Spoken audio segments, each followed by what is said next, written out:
Assalamualaikum warahmatullahi wabarakatuh.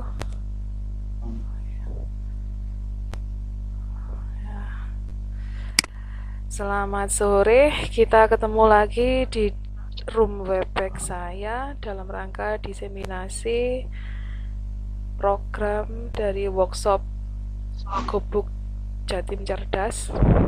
Di sini saya akan mempresentasikan atau memberikan informasi kepada teman-teman anggota MGMP TKJ Kota Batu terkait dengan software Prezi yang bisa digunakan untuk membuat presentasi secara online.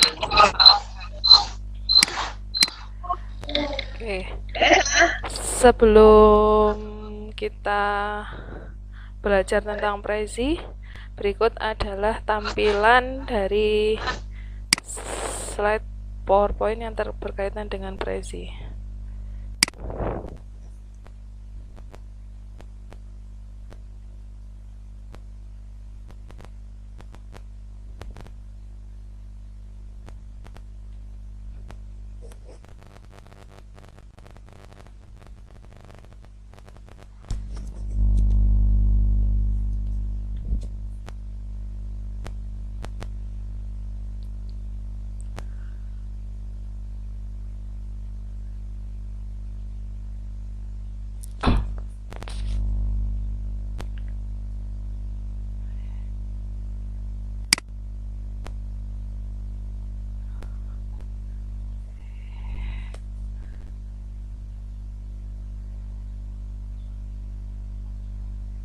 Apakah tampilan presentasinya sudah muncul di layar Bapak Ibu semua?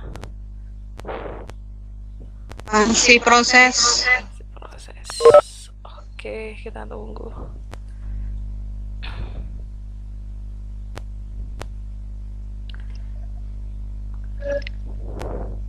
Belum muncul. Ya, sebentar, ditunggu Ibu. Laptopku mati ya? Di HP apa ya? Boleh Bu Mimin, monggo. Sudah muncul tampilannya Bapak Ibu? Sudah. Oke. Jadi yang akan kita pelajari atau kita intinya di sini saya ingin memberikan informasi terkait dengan pemanfaatan Prezi dan fitur-fitur yang ada di Prezi. Jadi mohon maaf sebelumnya karena Prezi ini sebetulnya sama aplikasinya dengan PowerPoint. Cuma kalau PowerPoint itu kita membuat presentasi yang sifatnya offline, tapi kalau Prezi ini kita membuat presentasi online. Jadi ini nanti sebetulnya baiknya adalah ditampilkan secara langsung di tampilan web browser, tapi karena kedua program antara webback dan web browser ini bekerja dengan menggunakan sumber daya internet yang sama, otomatis nanti akan mempengaruhi di tampilan Bapak Ibu semua. Jadi di tampilan PowerPoint ini sudah saya screenshot sejauh mungkin sama dengan tampilan aslinya. Jadi mungkin nanti panjenengan bisa mengikuti step by stepnya berdasarkan tampilan yang ada di slide PowerPoint ini. Jadi yang akan kita pelajari terkait dengan Prezi antara lain yang pertama tentang instalasi dan aktivasi. Karena sifatnya online, maka Prezi ini kita harus punya akun dulu. Yang kedua adalah pembuatan dan desain presentasinya. Yang ketiga, menu-menu apa saja. Menu yang ada pada Prezi itu ada dua, menu makro dan menu mikro. Jadi menu makro itu menu yang ada di tampilan awalnya, sedangkan menu mikro itu menu yang digunakan untuk mengolah atau mendesain subobjek atau subtopik. Berikutnya kita bisa mengedit kontennya. Yang terakhir, karena ini adalah online, makanya nanti ada istilah edit atau publish konten agar bisa ditampilkan secara online. Berikutnya adalah langkah yang pertama adalah instalasi. Sebetulnya ini kalau instalasi bukan instalasi, sebetulnya ini adalah aktivasi dan pendaftaran. Sebentar, di slide yang ketiga. ya.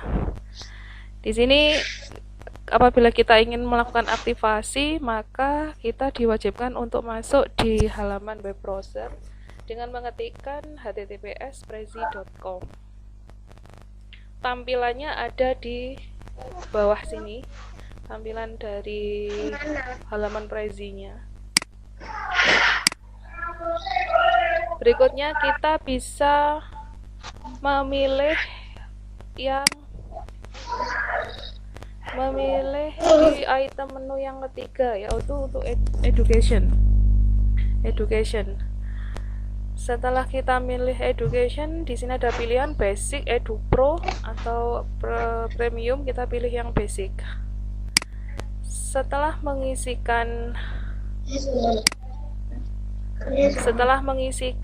pemilihan topiknya, berikutnya kita akan membuat akun. Akun bisa, karena kita sudah masing-masing memiliki akun Google, maka otomatis kita bisa memasukkan tanpa harus memasukkan first name, last name, password, dan lain-lain sebagainya. Kita cukup sign in with Google saja. Kita masukkan sesuai dengan akun Google kita, user dan password. Setelah masuk, tampilannya dashboard Prezi seperti ini. Jadi tampilan dashboard Prezi di sini kita bisa membuat presentasi dengan menggunakan template yang sudah disediakan, bisa menggunakan create from template, ataupun kita bisa membuat atau mengkonvert presentasi yang sudah kita buat di Prezi ke dalam format PPT atau PowerPoint, sehingga nanti presentasi kita tidak lagi diakses secara online, bisa digunakan secara offline. Di bagian bawah di all presentation ini merupakan presentasi yang pernah atau sudah kita buat dan sudah dipublish. Berikutnya adalah kalau kita mau membuat new presentation, otomatis kita akan memerlukan template. Template di sini sudah disediakan berdasarkan kategorinya. Kategorinya ada di sebelah kiri ini. Di sebelah kanan merupakan tampilan template-nya. Kita bisa memilih salah satu template-nya. Sekali lagi, karena ini software yang bekerja dengan menggunakan akses internet, kecepatan pembuatan maupun loading tergantung pada akses internet begitu. Kita bisa memilih salah satu, misalkan kita sudah memilih salah satu template yang kita inginkan. Di sini kita diminta untuk memasukkan nama dari presentasi yang akan kita buat dan pilihan anyone on the web. Jadi nanti siapa saja yang mengakses halaman web kita sesuai dengan link yang kita berikan itu bisa mengakses tampilan dari Prezi yang kita buat. Misalkan dari tampilan template tadi kita memilih template yang jenisnya seperti ini. Nah, jadi di bagian bulat-bulat ini merupakan topik. Kalau kita di PowerPoint, topik ini sama dengan slide-nya. Jadi di sini ada 4 slide. 4 slide ini saling berhiperlink atau berhubungan satu dengan yang lainnya. Di sini kalau dilihat dari tampilan template ini ada kurang lebih 4 template. Bisa ditambah pun bisa dikurangi. Di semua topik itu di dalamnya ada yang namanya subtopik. Subtopik itu merupakan satu elemen yang ada di dalamnya topik. Jadi misalkan topik 1, kalau kita double klik akan muncul tampilan bahwa topik 1 ini memiliki 2 subtopik. Ini pun bisa ditambahkan dengan menekan tombol subtopik yang ada di sebelah kiri. Nah, dari masing-masing topik dan subtopik kita bisa menginsert. Ini adalah disebut sebagai menu mikronya. Jadi menu yang ada di dalam tampilan menu, maksudnya begitu. Jadi kita bisa mengatur stylenya, kita bisa menambahkan baik teks, image, icon, animasi atau apapun. Bahkan bentuk-bentuk yang seperti di PowerPoint, kalau kita menghendaki bisa diinsertkan di sini.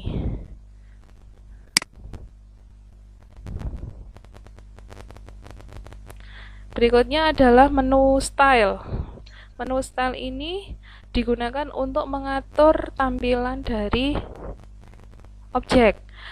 Yang diatur bisa background, shape itu bentuknya, color ini warna dari latar belakang dari gambar topik ini, maupun titelnya. Titelnya misalkan teksnya kepingin dibuat besar atau dibuat artistik, itu bisa diatur di bagian style.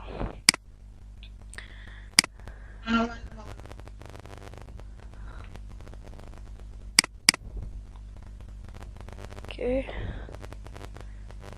Nah, setelah kita membuat topik, subtopik, dan item-item yang lain, misalkan kita ada tambahan satu subtopik lagi di sini tadi, kita tekan tombol topik yang ada di atas ini plus topik, berarti akan ditambahkan satu lagi item topik yang ada di halaman depan. Jika dirasa tampilan dari Prezi kita sudah maksimal, kita bisa mengupload atau men-share presentasi kita agar bisa dipublish di web dengan memanfaatkan tombol share yang ada di bagian atas.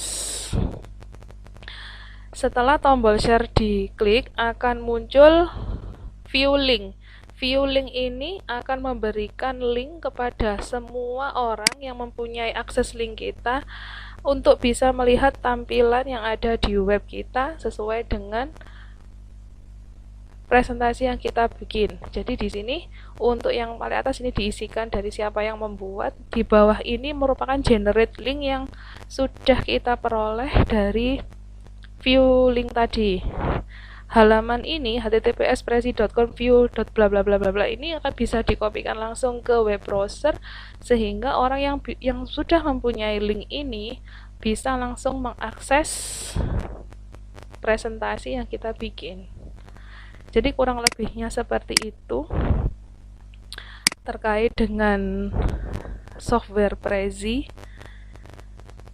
Intinya hampir sama dengan PowerPoint, cuma kalau PowerPoint itu kita harus mengset satu persatu slide by slide, tapi kalau di Prezi ini kita bisa bikin satu slide tapi di dalamnya ada beberapa subtopik yang bisa kita gunakan, begitu.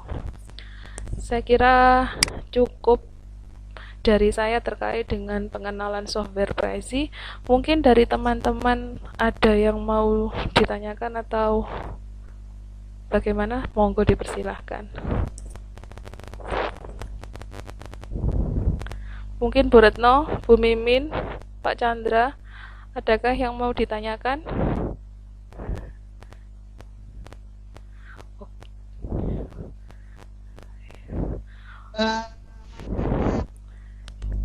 Iya, monggo. Mungkin ini menurut Dian lebih efektif mana antara Prezi ini dengan apa yang biasa kita gunakan itu seperti PowerPoint gitu.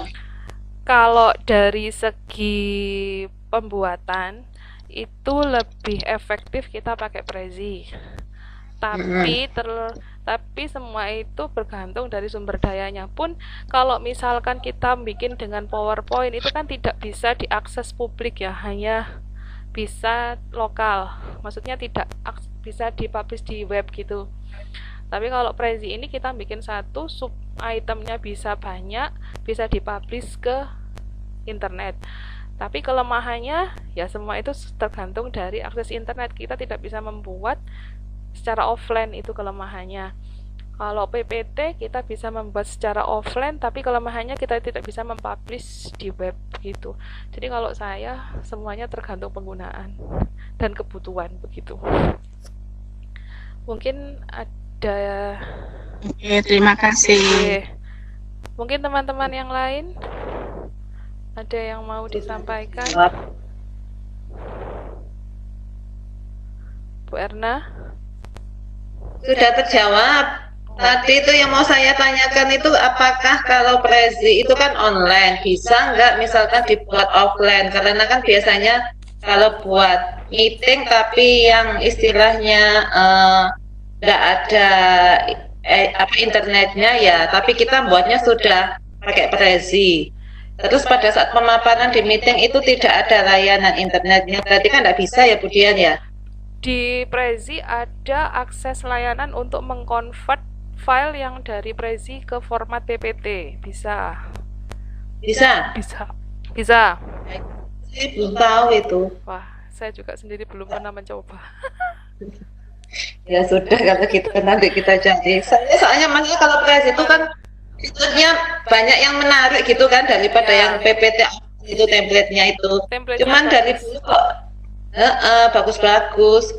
Tapi kok saya nyoba itu apa saya nggak ngerti, makanya mungkin Bu Dian sudah tahu. Kalau tahu berbagilah dengan saya. Marilah kita sama-sama mencoba. Saya juga belum pernah mencoba mengkonvert dari Prezi ke PPT.